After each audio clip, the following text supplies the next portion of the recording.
Halo, selamat datang kembali di channel YouTube kami, Membangun Positivity. Saya, Desni Saharia Sraharjo. Kali ini, saya nggak mau bahas virus corona lagi.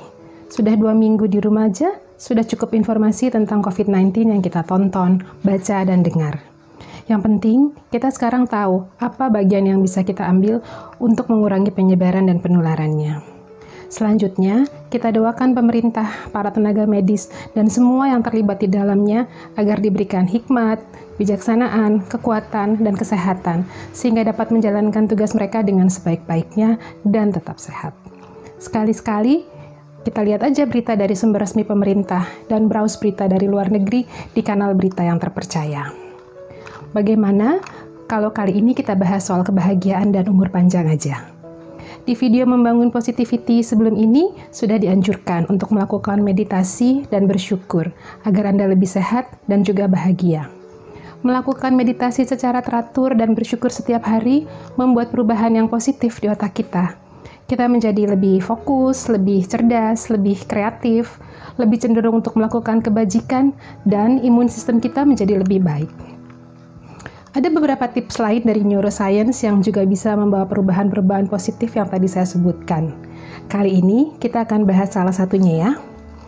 Di video ini saya mau cerita tentang sebuah penelitian yang panjang sekali tentang kesehatan dan kebahagiaan.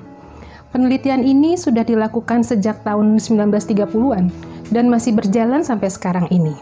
Namanya The Harvard Study of Adult Development. Studi ini mengamati dan mengikuti perjalanan hidup 724 anak muda dari berbagai latar belakang ekonomi dan sosial sejak tahun 1938. Dari 724 anak muda itu, 268 orang adalah mahasiswa Harvard, sedangkan 456 sisanya adalah anak-anak muda yang berasal dari lingkungan miskin di kota Boston.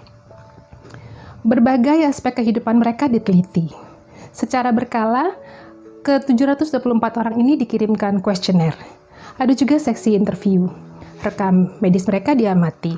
Mereka menjalani pemeriksaan darah di laboratorium. Para peneliti juga men-scan otak mereka dan menginterview anggota keluarga mereka. Saat ini, 60 dari 724 peserta studi itu masih hidup loh. Usianya sudah 90 tahunan. 20 orang dari grup mahasiswa Harvard dan 40 orang dari kelompok yang dulunya anak muda miskin di Boston. Tetap sehat dan bahagia.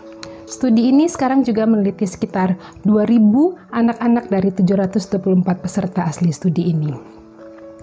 Dari ke-724 peserta penelitian ini, ada yang kemudian hidupnya sukses. Ada yang menjadi pengusaha sukses, lawyers, bahkan Presiden Amerika Serikat. Iya, Presiden John F. Kennedy adalah salah satu dari ke-724 peserta tersebut. Tapi ada juga yang hidupnya tidak bahagia. Jadi pemabuk, pengangguran, hidupnya gagal deh. Di masa tua mereka, ada yang masih bugar dengan daya ingat yang baik. Tapi ada juga yang sakit-sakitan dan mengalami penurunan daya ingat yang cepat. Lalu, kalau melihat kepada mereka-mereka yang hidupnya sehat, bahagia, dan yang usianya panjang, apa rahasianya? Ternyata bukan makanan atau minuman sehat, bukan juga olahraga yang teratur atau yang tepat, bukan juga kekayaan yang membuat Anda bisa membeli obat mahal, ke dokter yang hebat, atau ke rumah sakit yang mahal, bukan pula keturunan dari orang-orang yang panjang usianya.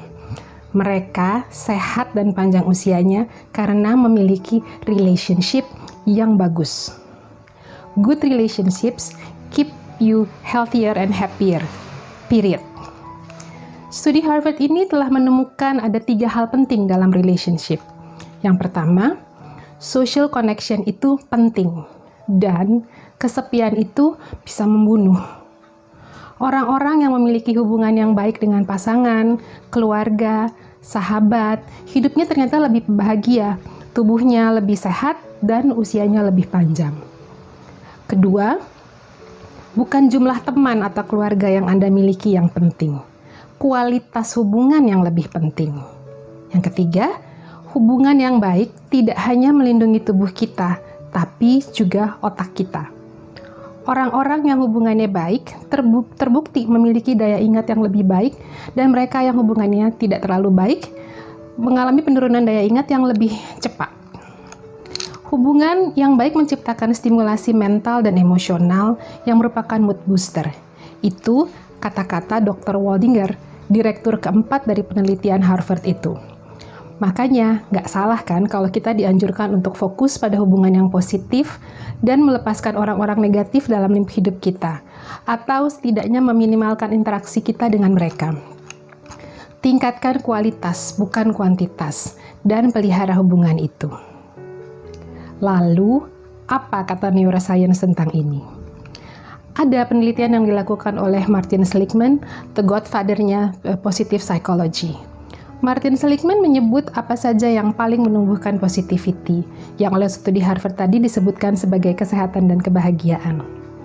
Kegiatan meditasi adalah yang utama. Bersyukur juga, tapi ada juga yang penting, yaitu relationships. Nah, sama kan? Relationship juga. Dalam video-video sebelumnya sudah saya sebutkan bahwa meditasi mempengaruhi fungsi otak, meningkatkan kesehatan tubuh, dan memperbaiki perilaku. Bersyukur juga. Mereka yang rajin bermeditasi dan bersyukur bisa memiliki kecenderungan untuk berperilaku yang baik terhadap orang lain. Itu artinya ia bisa memiliki relationship yang baik pada siapapun, terutama pasangannya, istri atau suami, anak, orang tua, tetangga, teman, komunitas, dan seterusnya. Jadi praktisnya begini, kita rajin bermeditasi serta tidak lupa mengucap syukur. Kalau kita rutin melakukan ini, maka positivity kita akan meningkat. Orang yang memiliki positivity yang tinggi akan cenderung berbuat kebajikan. Dengan sendirinya, hubungannya dengan orang-orang di sekitarnya juga menjadi lebih baik. Tubuhnya juga lebih sehat, imun sistemnya juga lebih baik. Orang-orang seperti ini hidupnya dalam jangka panjang akan lebih sehat dan bahagia. Pertanyaan untuk menutup pembahasan kali ini. Jika Anda ingin berinvestasi untuk kehidupan yang baik, di mana Anda harus meletakkan waktu dan energi Anda? Kalau saya akan berinvestasi dalam melakukan meditasi, bersyukur, dan memelihara hubungan yang baik dengan pasangan, anak, keluarga, teman, dan komunitas saya. Saya tidak perlu menunggu kaya untuk investasi ini. Teman-teman, kalau mau ada yang bertanya, boleh menghubungi kami di nomor WA yang ini ya.